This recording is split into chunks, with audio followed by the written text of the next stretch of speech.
just wanna go home, back home. I've been gone for way too long. Welcome to Make Space, a home design show that empowers you to create spaces you're obsessed with. Tune in for conversations that dive deeper than pin-worthy rooms. Host Cara Newhart teases out the essentials of designing spaces that inspire happiness and serve your everyday life. Cara has been featured in House Beautiful, Apartment Therapy, NBC News, and Insider, and has collaborated with brands like Home Depot, Wayfair, World Market, and more. Here's your host, Cara Newhart. Hello, it's Cara, and I'm on a mission to help you find your style, learn to tackle home design without intimidation, and unlock the confidence to transform your home. Before I tell you who this week's guest is, which you might have already read in the description, spoiler, I just wanted to say thank you guys so much for everyone that has written a review of this podcast. I know I forget to ask for them so often, but it literally lights up my whole day when I see one come through. They've been so encouraging and it just is so energizing. So huge thank you if you've taken the time to leave me a review. I appreciate that so much. So if you're loving the show and you want to write a review, please do. I read every single one of them and I'm so grateful. But another really simple way you can support the show, if you don't want to write a review, totally fine, but just share it with one friend. Whether it's this episode or an episode that really touched you and inspired you, if you would just send a message to one of your close friends or your mom and just let her know about the show and that you're loving it, someone that you think it would help, that would be amazing. I am on a mission to empower everyday women to take charge of their spaces and truly create homes that inspire our everyday life. And a tiny way you can help is just by sharing an episode with someone that could use it. So that would be an amazing way to support the show and a really simple step. Thank you in advance, and let's dive into the episode. On the show today, I have a literal design icon. I'm sitting down with Norma Kamali, who is most well known as a fashion designer, but is so much more. You might know her from designing pieces such as the sleeping bag coat worn by Lady Gaga and Rihanna, or the iconic red swimsuit worn by Farrah Fawcett. Not only can we learn so much from such an iconic designer when it comes to how to design our own spaces, there's also a couple of really cool specifics that we get to dive into, like her book, I Am Invincible, which honestly is like a life handbook for how to navigate each decade of your life with purpose and power.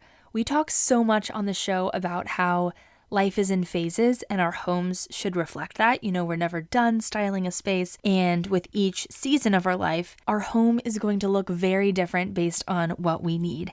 And I think with all her vast experience and as a literal fashion legend, Norma has such a beautiful and unique perspective on how to design your life well, how your home reflects that, and how to move through each phase of your life. I just have to read you the cover of her book because I think it's so beautiful. But it says, I am invincible. When I feel empowered and when I am healthy, I am strong, and then I can do all the things I need to do to reach the goals I need to reach in order to fulfill my big dreams that are as big as the world and as optimistic as my mind can imagine. I will age with power and influence change because I know my purpose. So this is really a beautiful conversation about what empowerment and our spaces can look like through each phase of our life. So it's a little different from normal episodes in that we don't dive deep into very specific design strategies, although there are some because we talk about Norma's new pillow line and her home collection and tips for styling and using those. But I just love her strength of perspective and how she speaks from her life experience in such a grounded and powerful way. So I think this conversation is going to be above and beyond what we normally get on the show in terms of life advice, as well as some home design strategies mixed in. So without further ado, I'm so honored to welcome fashion legend Norma Kamali. So welcome, Norma. I'm so excited to have you on the show today. Thank you so much for taking the time. Thank you for inviting me. I'm happy to be here. Absolutely. So as listeners know, with this show, I'm on a mission to empower everyday women to create homes they're obsessed with And sometimes that means, specific design strategies and tips, but a lot of times I find the conversation is touching on some of the larger concepts of what it means to, be a woman today and all the challenging things like stereotypes. And you recently published a book kind of along these lines called I Am Invincible, which is a mantra for women guiding us on how to live our best and most fulfilling lives. I was able to get a copy. It's amazing. So I would just like to dive into this a little bit. Can you share kind of about the book and also why you chose that title?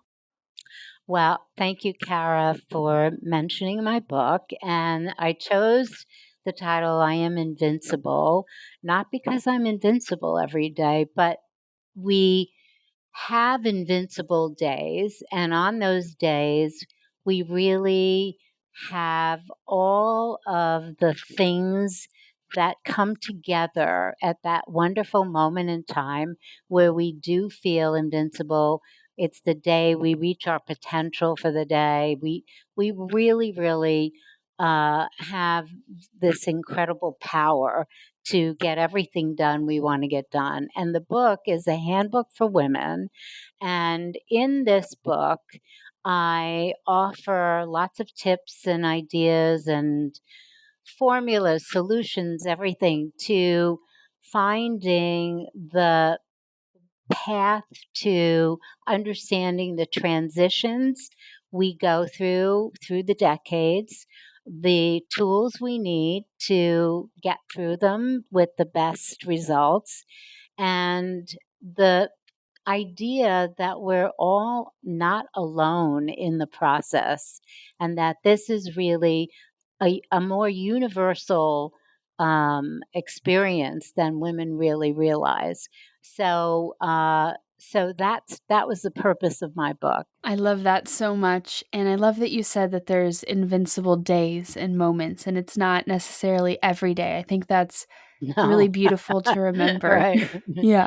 No, that's not happened yet, Yeah. but Well, what I love about your book is it sort of takes women through, like you said, every decade of their journey. And I really love that because we talk all the time on the show about how during different phases of our life, you need different things from your home. So your strategies in, designing and decorating your spaces aren't going to be the same through the years. Can we dive into that concept a little more of different phases of our journey? How have you seen maybe even our role as women evolve through your life? And maybe in your own home, what has this looked like for you, having these different phases and different decades? well, the decades are really fascinating because what happens is each decade has an experience that is sort of like an initiation to get to the next decade. So when you're in your 20s, you're learning every day how to be an adult. It's new experiences in an adult body, just the way a baby learns how to walk. When you're in your 20s, you're learning how to be an adult and you're learning about yourself. And sometimes you're very vulnerable and you feel like you're out on a cliff and you might fall off and it's can be quite scary. It's the first time you really understand yourself in relationships and friendships. You understand yourself physically in sexual relationships.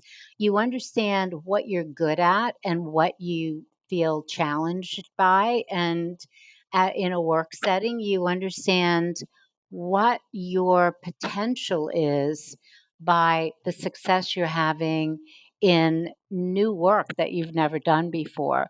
By the time you are 30, women are in their first Saturn return, which is the first time that you have a real life challenge that can take you can really give you a run for your money. Let's just say you're thinking about, okay, I'm going to be 30.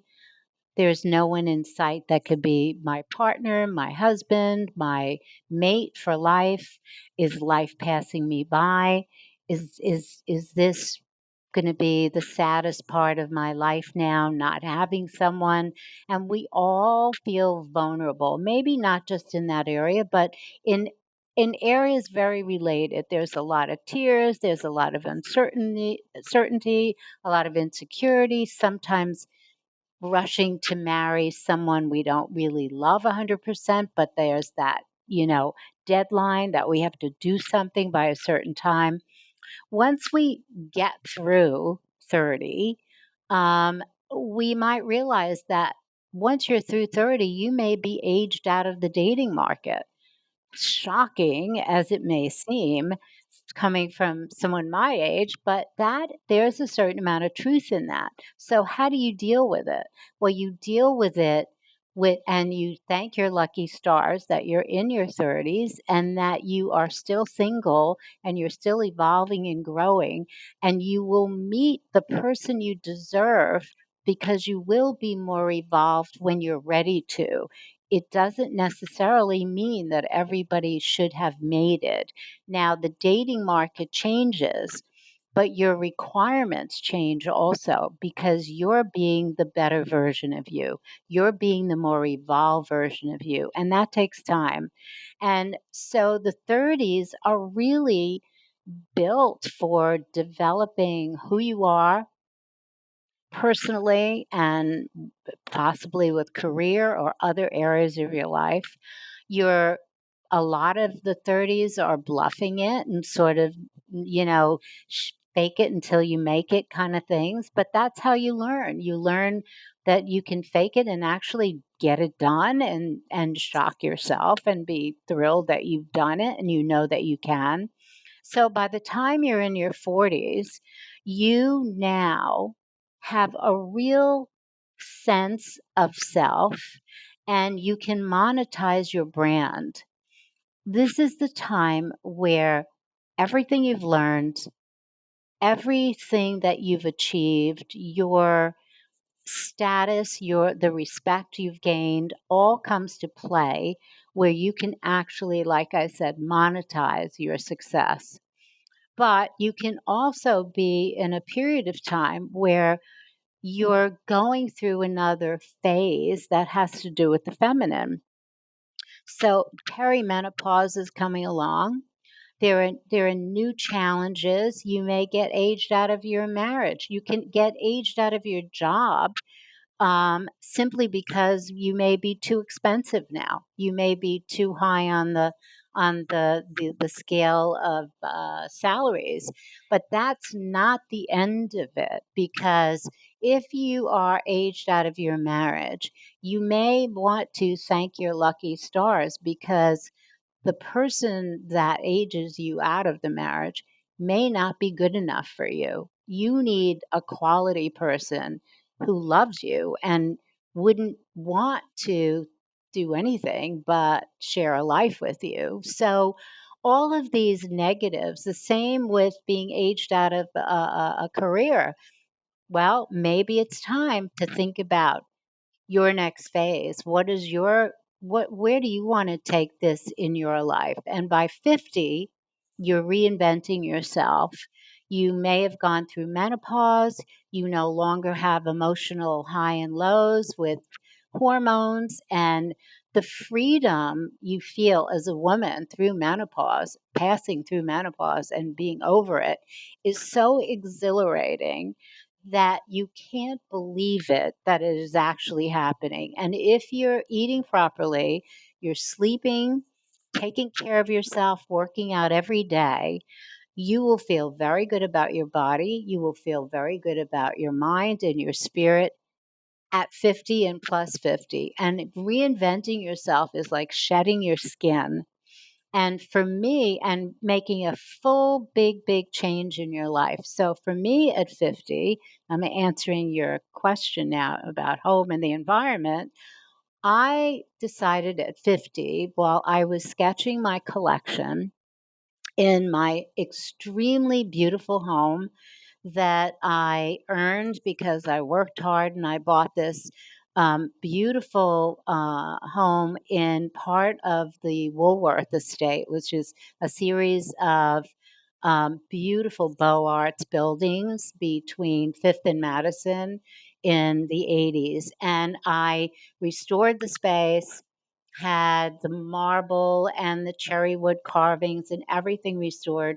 I had antiques and furniture I designed and an eclectic group of wonderful things.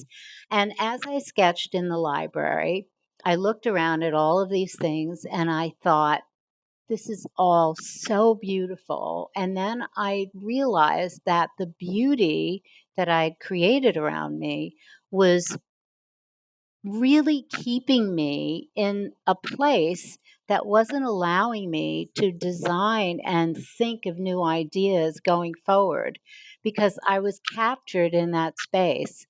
And I decided for my 50th birthday that I was going to get rid of everything.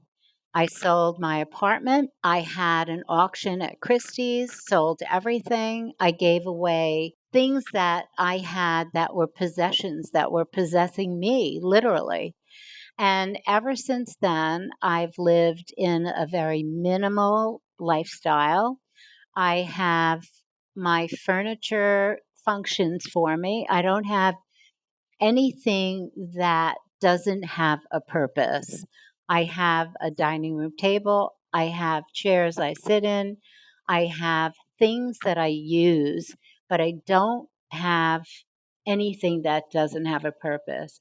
And I have space that allows me to think of new ideas. And so at 75 now, and I made that decision at 50, I've now had 25 years living in those types of environments that I treasure and love so much.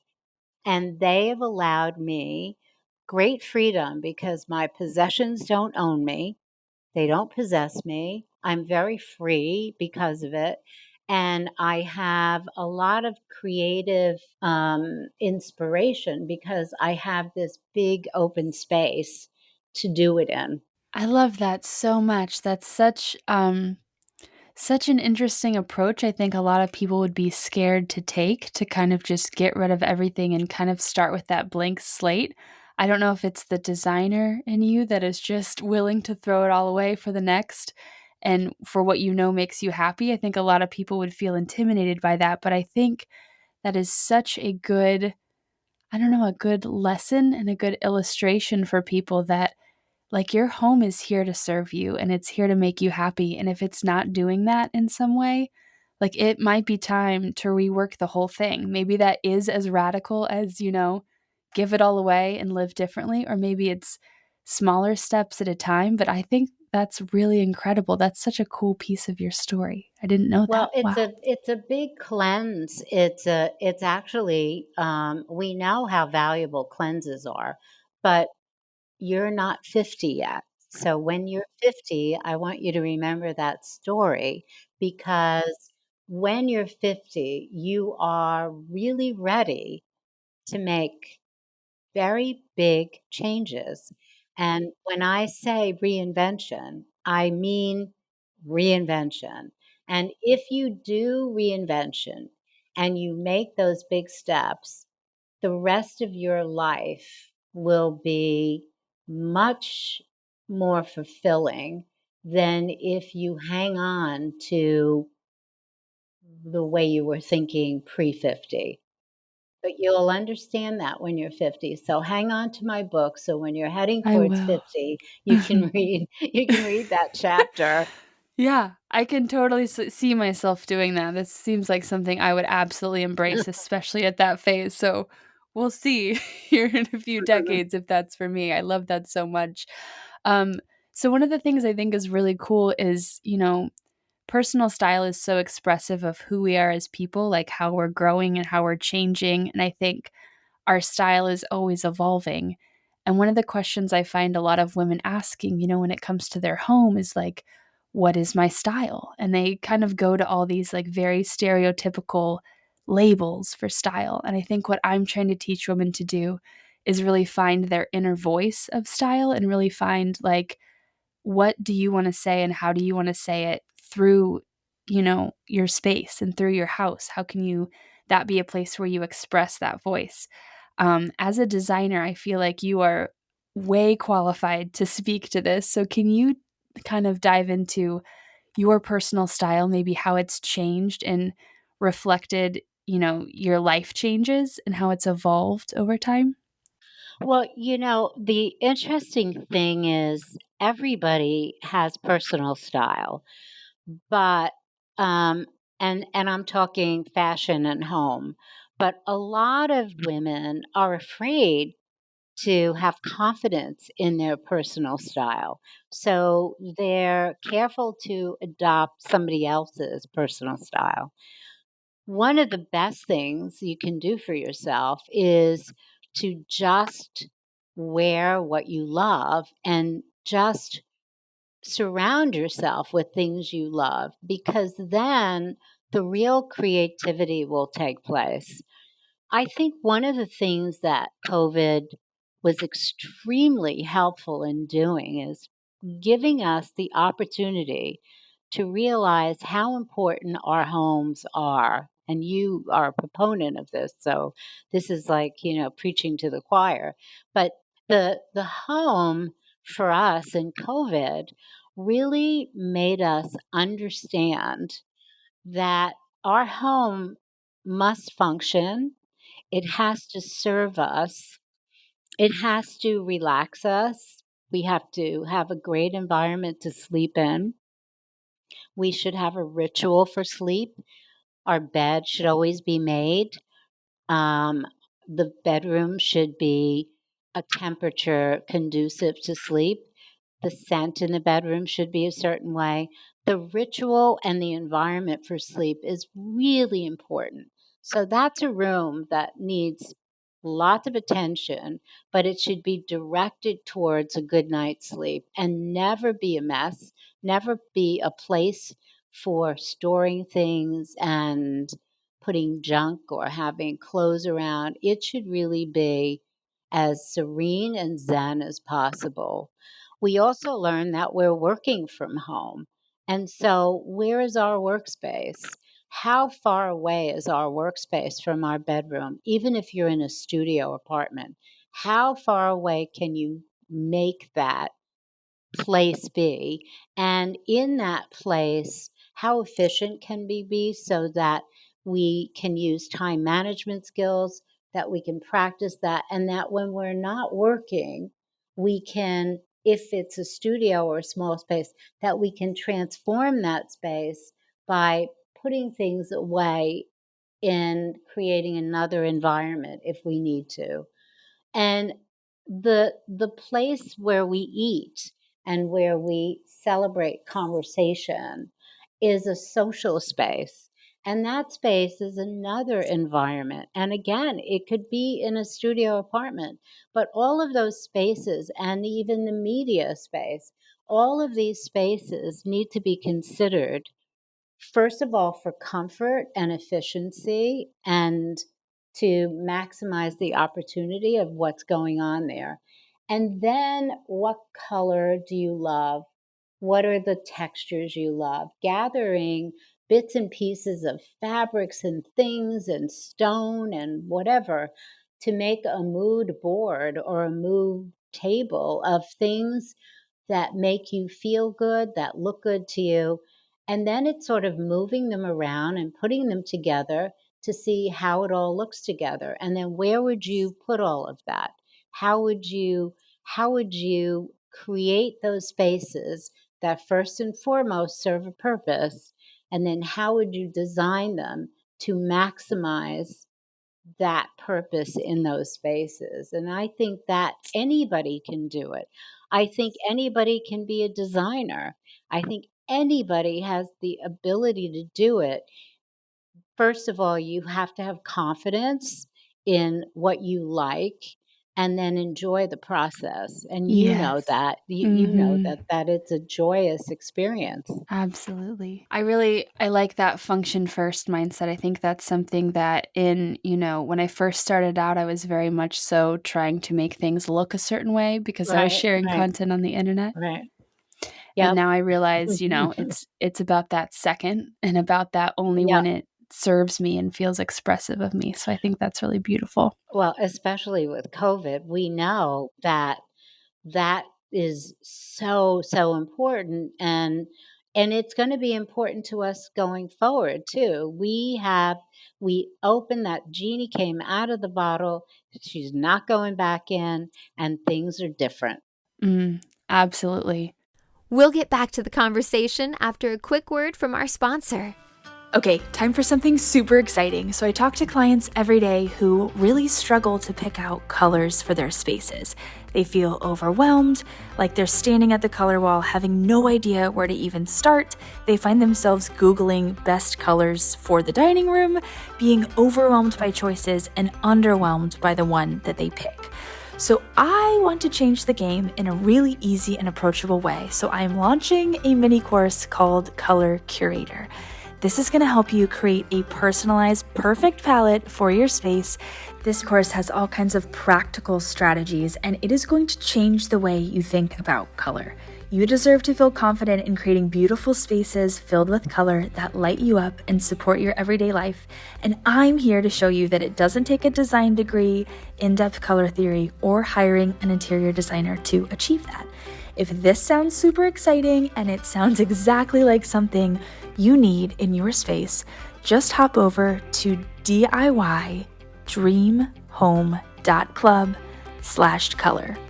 You can get all the information, you can get in on this. It's gonna be amazing. I'm so pumped to have made this course for you, and I know it is going to change spaces and transform lives, and I seriously cannot wait to see how it can help you in your space. And now, back to the interview. Do you have any like more specific strategies for a problem I find many women facing, which is that balance between function and aesthetics? It's I think a lot of people know that that's like a balance they need to achieve. Like you need to have both, but when it comes to practically doing it, like how do you achieve that balance of something that is functional but also feels beautiful and expressive of you? Well, as a clothing designer, I have to think about that all the time because if it doesn't fit and it doesn't feel good on, that swimsuit is not going to get bought, right? Nobody's going to want to wear it. So I'm thinking about that all the time and I think about it for home. But I think one of the biggest challenges for women, and I think when I say this, you're all going to agree, is we know that we can adapt to just about anything if we think it's beautiful. Men, however, aren't that easy. They're not that willing. So we know what we like, and we know that we can make it look more beautiful than they could ever imagine. Correct? However, I think they just say yes because they don't know how to deal with the aesthetic part of it, and they know what they like and they don't like, but they only know it after it's done and they see it. So if we start dragging our guys around to furniture stores or looking at swatches, you're just going to see like little bleary-eyed, yep, it's great. Okay, okay. You'll get that, right? We all get that. We just get that. That's the deal. However, it really is important once they give up and just say, "Okay, do it," that we think about them because it's very easy not to. I'm as guilty as everyone, I promise you. However, I really I make a real effort to think about how is he gonna feel in this sofa? How is he gonna feel in this space? How is he gonna how will he enjoy eating a meal at this table? And we think about it, but then the aesthetic comes first. Now, like I said, we can adapt. We easily can if it's beautiful, we'll stand on our heads and eat. We're good. We're good with that, okay. But we really having a relationship takes work, and this is a very, very big thing because if they don't feel that they were a part of it, in the comfort of it, in the enjoyment of it, it really takes a toll on the relationship. It's a subliminal toll because they feel then that they are left out. And we have to include them, even though we do have a sense of the aesthetic in most cases, not all cases, than they do, because we work on it all the time. We're thinking about beauty and style every day. They're not. They're not as committed to it as we are from, whether our nails are done or our hair is, we're thinking about it in some aspect every day of our lives. They're not. They know that, but they do have a sense of what they like once it's done. But we really need to consider how they're going to live with the environment that we create. I think that, yeah, I think there's a lot of people that will say, "Oh, yes, I've been there. I am there." Absolutely. Right?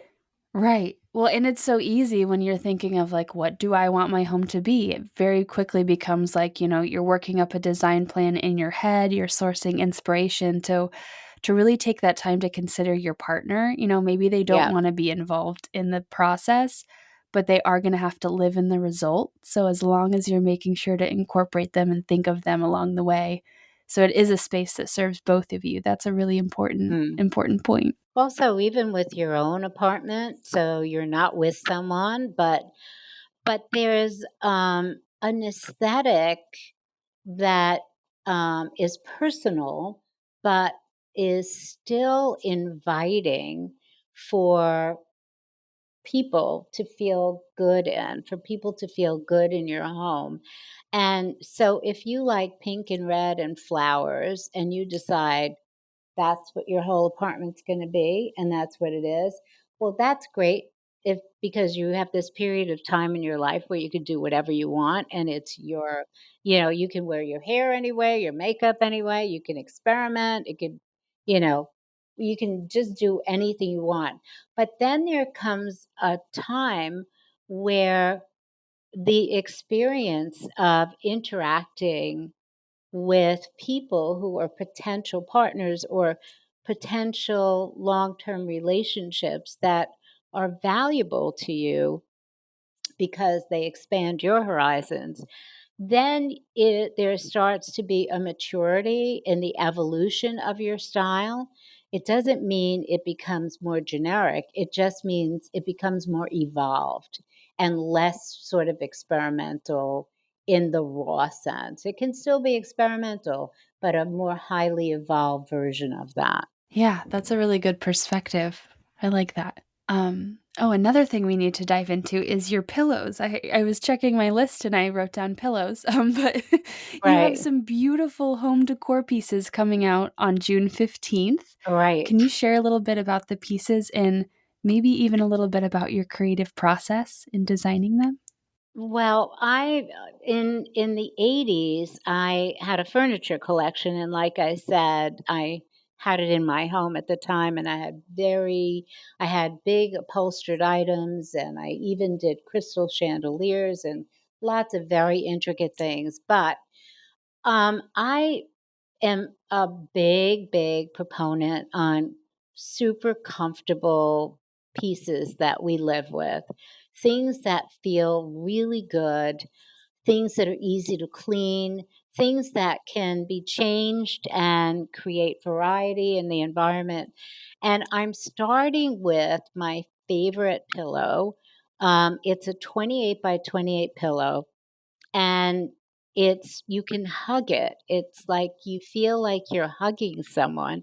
And sometimes we just need a hug, especially through COVID. We wanted to hug everybody and we couldn't. But sometimes you just want to hug a pillow. And this pillow, the feel of it, the way it's filled, the whole shape of it is fantastic. But besides hugging the pillow, it has several uses. One is I like to meditate, and the longer you sit in a meditation, sometimes, especially people that have problems with knees, and we've done meditation in the company before COVID at 12:30 every day, we would all meditate. And I realized that some people couldn't sit in a meditation pose. So I use this pillow also for long meditations or some yoga poses as well. And so it can function in that way, and it's great looking. We have a fantastic fabrics that are indoor outdoor fabrics, and great prints that we'll be doing more and more of, and prints that I use in my collection. And so it's the first of a rollout of several products. The next, I do sleeping bag coats, and I'm known for my sleeping bag coats. So I'm also doing sleeping bag coats in these prints, but I'm doing comforters. So I'm doing full size, queen size, king size comforters in these same patterns and prints, and they look so great with the pillows. We also have cuddle pillows, which are smaller pillows that are adorable and great.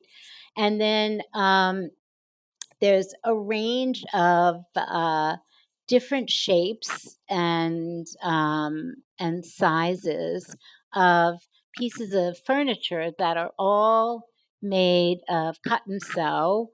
And there's rectangles, squares, ball shapes, and they give you a chance to create all of these different patterns and groupings in your apartment. So I'm very, very excited that we'll be able to present them to everyone, and um, they look amazing. And like I said, they're indoor and outdoor, and they feel good. They're comfortable, and they're a lot of fun to add to your apartment or to build a series of in your apartment or a Yeah. home or a house. Uh-huh.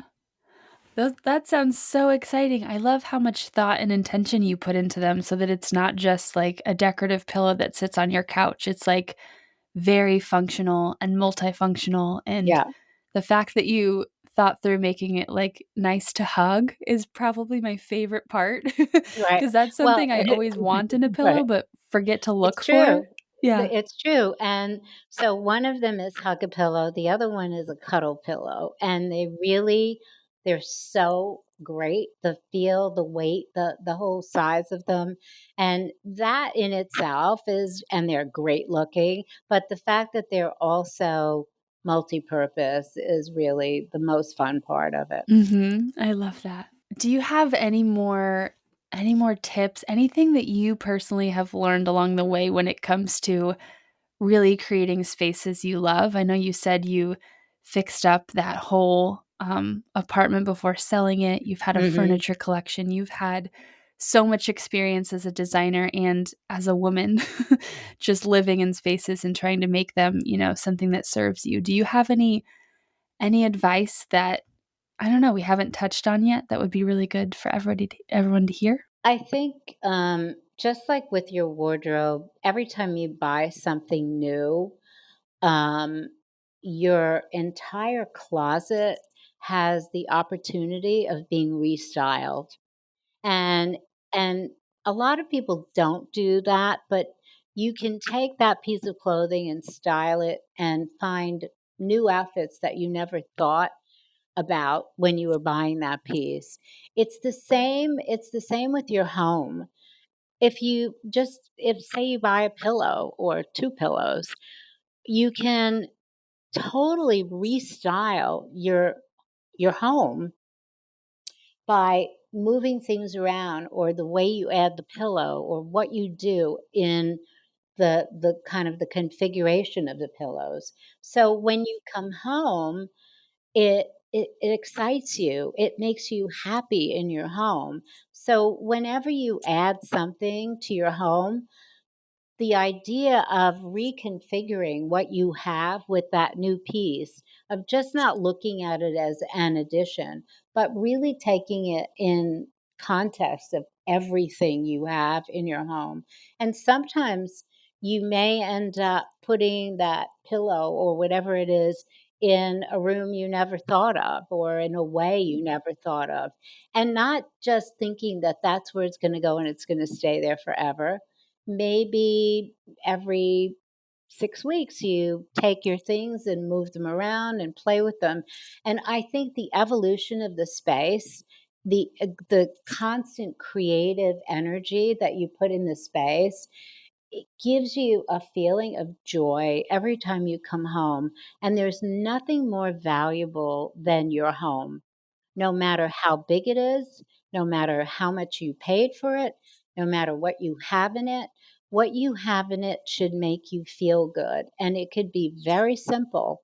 It could be the simplest thing. It could be something that costs virtually nothing, but it's the process of how you style it and how you build that joy through the way you put it together that really makes your home yours. Oh, that's beautiful because I think in a world where inspiration's everywhere and there's, a before and after photo for everything, Right. thinking of that as a process and something that you're constantly doing to like freshen up your space Right. is such a good perspective. I know like growing up that was something I did naturally. I was always like rearranging my room and it Mhm. just gives you like a fresh perspective, a fresh outlook. It lets you like I don't know, experiment with creativity so it doesn't have to be that you're buying new things or adding new things, but just reworking and Yeah, making things feel not stagnant, I think is such an important piece of I advice. agree, and it makes you feel good. I mean, it's just like, when you were growing up and cleaning your room, like, "Oh my god, I gotta clean my room," but when you clean it and it's in order, it just feels so good, and I think that having that nature, first of all, anybody who's listening to you is like you, right? So, Cara, clearly you're not going to have people here who don't love creativity and experimentation, right? So, we're talking with an audience of people who this is their mantra, this is what they do, and it's just really expanding your creativity and your ability to design any space at any time, even a summer place or a, a hotel room. Sometimes I just take things out of the room and put them in a closet because it's like, whoa, way too many pillows here or way too much. So I just put the stuff in a closet and there you go. It's great. So I really I really just recommend it with your closet and with your home and different rooms, and it's a very joyous experience to go into a space that you had a creative experience with. Absolutely. That's amazing. I'm so excited for this interview. I'm so happy you took the time today, and I just want to make sure everyone knows where they can connect with you online. Where's the best place to find you? Well, normakamali.com also has Norma Life, where I'm a big proponent on healthy lifestyle. So you can see what we're building there. And then my book is on Amazon. I Am Invincible. And I'm I'm so happy that so many women of all ages are really, really finding helpful tips and information. And I think I'm very proud of it, and I think it's something that you can have for a period of time and relook at it as you are going through each decade. So I appreciate you giving me the opportunity to talk about it. Oh my gosh, absolutely. Yeah, I would totally recommend everyone go snag your book. And it's also beautiful. So if in the middle of when you're revisiting, you could definitely use it as decor because it's gorgeous. Oh, thank you. Thank you. Yeah. Well, thanks again for your time. Oh, thank you, Cara. Have a lovely day. Hashtag obsessed. Okay, so what I'm obsessed with this week is actually not a product at all, but an exercise that I want to walk you guys through that I think is going to really help you move in your space and design it better. So if you're a journaler, this would be a great exercise to do in your journal. If you're not, you can just think about this now or whenever you want. But these are 4 questions that I want to walk you through to help you really think through kind of what we talked about with phase of life and how your home should support your different phases of life. So the first question is, what is driving the phase of life I'm in right now? So some examples could be growth. It could be travel. You really want to travel and explore. It could be family. You're settling down and you're raising a family, whatever phase of that you're in, whether it's trying and struggling with infertility, whether it's you have kids and they're little ones or teenagers, whatever that looks like. Another example is career. Maybe you are just really working on your career. It's lighting you up. It's energizing you. And so pin down kind of the primary thing that's driving your phase of life right now. This has nothing to do with age. It has to do with what you're most focused on or where you're using the most of your time. So once we have that, the next question is, how can my space support me in this phase? So obviously, a space for someone who is focusing on a family with little ones is going to look very different for someone whose priority or the driver in their phase is travel. If you're traveling, you might keep things really minimum. You might be renting your house out on Airbnb when you're traveling. And so what's driving your phase of life is going to be a huge driving factor in the things that you need to change in your space to support you. But I think it's really cool to think through this intentionally and be like, where am I at? What am I focused on? And how can my space support that goal? Then the next question is, what changes do I need to make to align my space to this purpose? So this is something I think many of us have worked through in the pandemic with all this time at home, illuminating what's not working in our spaces. But I think taking this a step further and having it be a daily practice or a monthly practice or something that we're consistently reevaluating, looking at our home, what needs to change, what needs to go to support me in this week, in this month, in this year, in this phase that I'm in. And then the final question is, what's getting in the way of happiness in my space? Why don't I feel fully supported?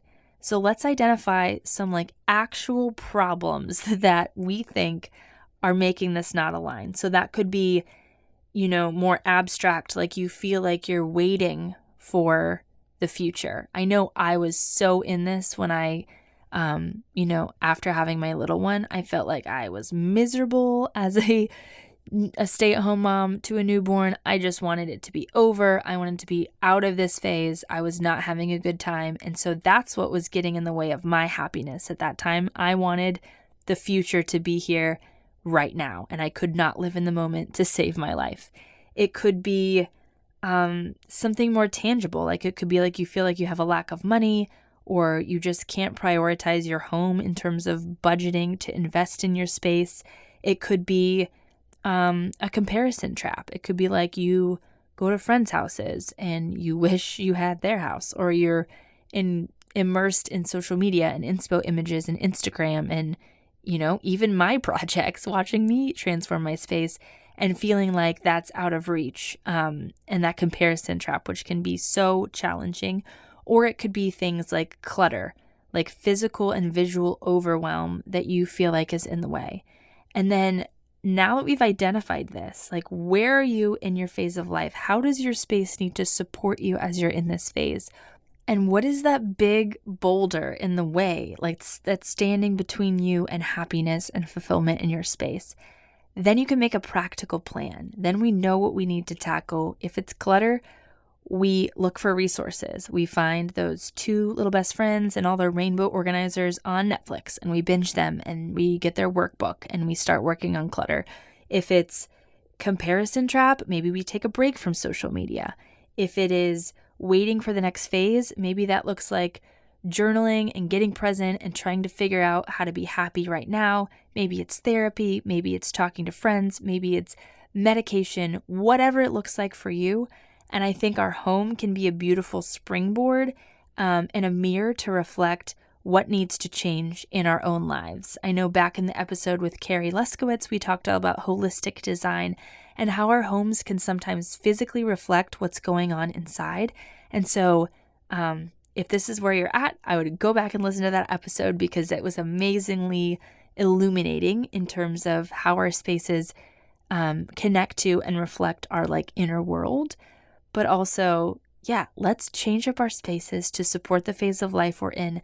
Let's be okay with the fact that it's not forever, it's just for now, and let's create what is perfect for now to serve our lives instead of trying to create the perfect after that's done, because that doesn't exist, I promise. I've done a million afters that have been featured all kinds of wild places, and the space looks nothing like it did when we did that. So there is no after, there is only the journey and only what we're doing right now and what we're loving right now. So I know this is like really intense, like inner work, and they're very thought-provoking questions, and it can be effort to sit down and work through these, but I promise you they're going to be amazingly helpful in getting you just one step closer to a space of your dreams. So I hope these were helpful. Thank you so much for listening, and I cannot wait to connect with you guys next week for another amazing episode. In the meantime, you can find me on Instagram at Never Skip Brunch, and I would love to hear from you, what you're thinking, what you're doing, and what you thought of this episode. So connect with me there, and I'll see you next week. Psst, if you're still here, that means we need to be friends. Hop over to Instagram and follow me at Never Skip Brunch if you want DIY projects and more design inspo. Or if you want to get connected for podcast-specific updates, hop over to Make Space Pod, and you can stay in the loop for when new episodes drop. See you on Instagram. I'm on my way back home. Thanks for listening. If this is your first time listening in, be sure to hit that subscribe button so you can stay in the loop with the newest episodes. If you're a subscriber and you love the show, be sure to rate, review, or screenshot and share your favorite episode on social. You're listening to this podcast, so I know you've got a curious mind. Here's a helpful fact you may not know yet. Drivers who switch and save with Progressive save over $900 on average. Pop over to Progressive.com, answer some questions, and you'll get a quick quote with discounts that are easy to come by. In fact, 99% of their auto customers earn at least one discount. Visit Progressive.com and see if you can enjoy a little cash back. Progressive Casualty Insurance Company and Affiliates. National average 12-month savings of $946 by new customers surveyed who saved with Progressive between June 2024 and May 2025. Potential savings will vary.